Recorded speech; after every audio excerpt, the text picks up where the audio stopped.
Ήταν 1 η ώρα μετά τα μεσάνυχτα όταν η αντίστροφη μέτρηση ολοκληρώθηκε και ο διυπηρωτικός πύραυλος των ΗΠΑ ξεκίνησε να ανυψώνεται στο σκοτεινό ουρανό για να εκτελέσει την αποστολή του, κάνοντας τη γη να συστεί στην περιοχή της αεροδιαστημικής βάσης Vandenberg στην Καλιφόρνια σε μια δοκιμαστική εκτόξευση ρουτίνας, όπως ανέφερε το συνοδευτικό κείμενο του βίντεο που παρακολουθούμε,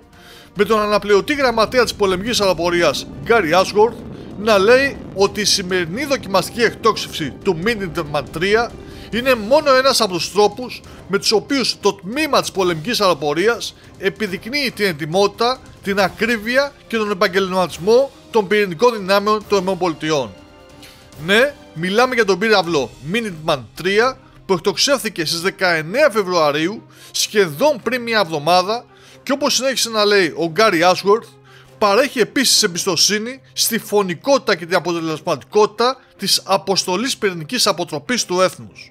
Φυσικά, κάθε δοκιμαστική εκτόξευση διυπηρωτικού πυράβλου αποτελεί σημαντική είδηση, αλλά εν μέσω των πρόσφατων γεωπολιτικών εξελίξεων, των τρομερών αλλαγών που βλέπουμε να συμβαίνουν, όπως επίσης και να έρχονται στο εγγύς μέλλον, μεγαλώνει ακόμα περισσότερο η αξία αυτής της είδησης, καθώς δεν έχουν περάσει παρά μόνο λίγες ημέρες που δημοσιεύματα και δημοσιογράφοι στην Ευρώπη μετέδωσαν ότι ο νέος Γερμανός καγκελάριος συζητάει με τον Γάλλο πρόεδρο την προοπτική μιας γαλλικής πυρηνικής ομπρέλας που θα σκεπάσει τη Γερμανία σε περίπτωση που οι ΗΠΑ